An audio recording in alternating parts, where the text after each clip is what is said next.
Welcome to my channel SK English class. दोस्तों, आज की इस वीडियो में आपको बताऊंगा मूलों की प्रकृति ज्ञात करने। मूलों की प्रकृति कैसे ज्ञात किया जाता है, बहुत सवाल बोर्ड एग्जाम में पूछा जाता है, तो ध्यान से इस वीडियो को आपको देखना है। कह रहा है द्विघात समीकरण 4/3x² - 2x + 3/4 = 0 के मूलों की प्रकृति क्या होगी। ऑप्शन भी दिया हुआ है।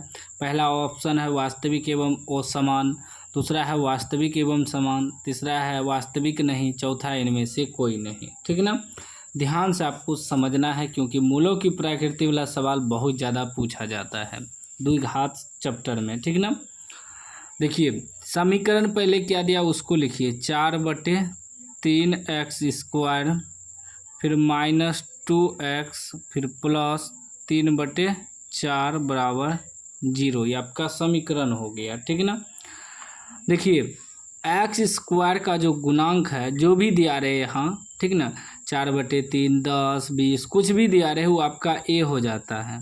a बराबर क्या हो जाएगा, x² का गुणांक क्या है 4/3। ठीक ना, कुछ भी हो सकता है, 5 भी हो सकता है, समीकरण कुछ भी दे दे, बस नियम वही रहता है। नियम आपको मालूम होना चाहिए कि प्रकृति कैसे निकाला जाता है। ठीक ना, उसके बाद होता है b होता है x का गुणांक। x का गुणांक जैसे a b c, x का गुणांक जो भी हो वो क्या हो जाएगा, b हो जाएगा। जैसे -2 है तो -2 लिखेंगे, 10 रहेगा तो 10 लिखेंगे, -10 रहेगा तो माइनस लिखना है। ठीक ना, उसके बाद लास्ट में अचर पद जितना होता है वो c बराबर होता है अचर पद। जैसे कि 3/4 दिया है तो 3/4, 20 रहेगा तो 20, 50 रहेगा तो 50, 7 रहेगा 7, जो भी रहे। ठीक ना, अब हमें निकालना क्या है, मूलों की प्रकृति। मूलों की प्रकृति निकालने से पहले आपको इसमें डी निकालना होगा। डी यानी कि विवेचक, या आप विविक्तकर भी कह सकते हैं।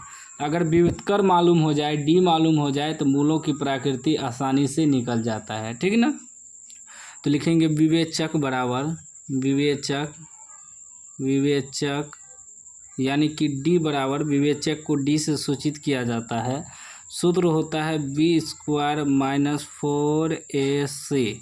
ठीक है ना, तो b², b की जगह क्या है, b की जगह -2 है तो -2 का स्क्वायर, फिर -4 गुना a गुना c। ठीक ना, तो गुना a क्या है 4/3 गुना c क्या है 3/4। देखिए नीचे वाला 3 ऊपर वाला 3 कट गया, नीचे वाला 4 ऊपर वाला 4 कट गया, क्या बच गया, -2 का स्क्वायर। -2 का स्क्वायर 4 हो जाएगा। ठीक ना, क्यों, थोड़ा समझ लीजिए। -2 गुना -2, 2 का स्क्वायर मतलब क्या है, -2 गुना -2, 2 बार करना है तो 2 दूनी 4 होगा, माइनस माइनस प्लस। ठीक ना, तो इसीलिए हम +4 पहले लिख दिए। फिर ये -4, ये तो कट गया है, यहाँ कुछ तो 1 है, कुछ नहीं तो 1 गुना 4 करेंगे तो 4 कितना निकल गया, 4 में से 4 घटेगा 0। अब आपका d मालूम हो गया 0, यानी कि d बराबर 0 हो गया। d बराबर क्या निकल गया, 0। 0 जब निकला तो इसका मूल क्या होगा यह मालूम करना है।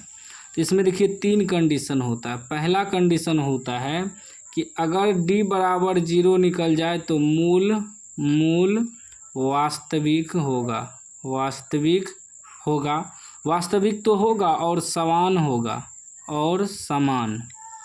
ठीक है ना, तो यहाँ देखिए d बराबर 0 निकला तो क्या हो जाएगा, मूल वास्तविक और समान। मूल लिखेंगे अतः मूल वास्तविक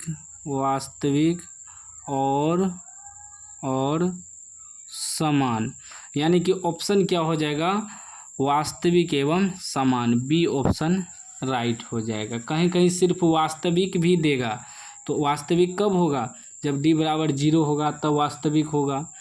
ठीक ना, और दूसरा 3 कंडीशन होता है, तीनों कंडीशन मैं आपको बता देता हूँ। बस नियम यही रहता है, d निकल गया ना तो बस 3 गो कंडीशन आपको मालूम होना चाहिए। दूसरा कंडीशन होता है अगर d छोटा हो जाए 0 से, d छोटा हो जाए।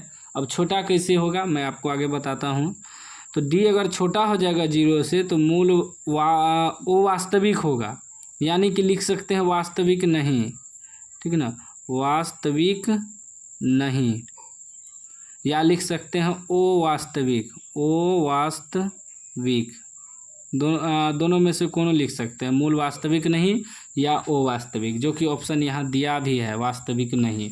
अगर डी छोटा हो जाता है 0 से तब मूल वास्तविक नहीं होता है।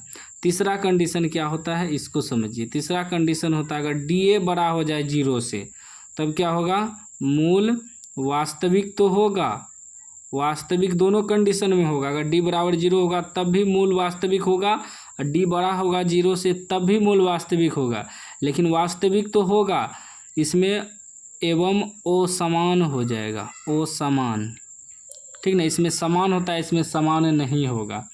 अब समझिए कि डी बराबर तो 0 का मतलब समझ गए, डी छोटा होता है 0 कैसे, देखिए मान लीजिए यहाँ अभी निकल जाता -10, -10 निकल जाता डी का मान, तभी 0 से छोटा हुआ ना माइनस, क्योंकि माइनस में चले गया, -1 -2 -3 कुछ भी निकल जाए माइनस में तो डी 0 से छोटा हो जाएगा। वही अगर प्लस में निकल जाता 1 2 3 4 5 कुछ भी डॉट डॉट डॉट अगर प्लस में निकल जाता तब आपका डी जो है डी बराबर अगर प्लस में निकल जाता तब डी बड़ा होता 0 से, क्योंकि 0 से बड़ा हुआ ना 1 2 3, और 0 से छोटा होगा माइनस में जितना भी अंक आएगा वो 0 से छोटा हो जाएगा। तो इस तीनों कंडीशन को आप लोग नोट कर लीजिएगा या स्क्रीनशॉट ले लीजिए, यही तीनों कंडीशन पे सवाल बनता है। बाकी इसका सूत्र याद रहना चाहिए, विवेचक बराबर, आराम से आप मूलों की प्रकृति बता सकते हैं। कोई भी दिक्कत हो तो कमेंट बॉक्स में पूछ सकते हैं। चैनल को सब्सक्राइब नहीं किया तो सब्सक्राइब कर लीजिए और घंटी को दबा होल्ड कर लीजिए।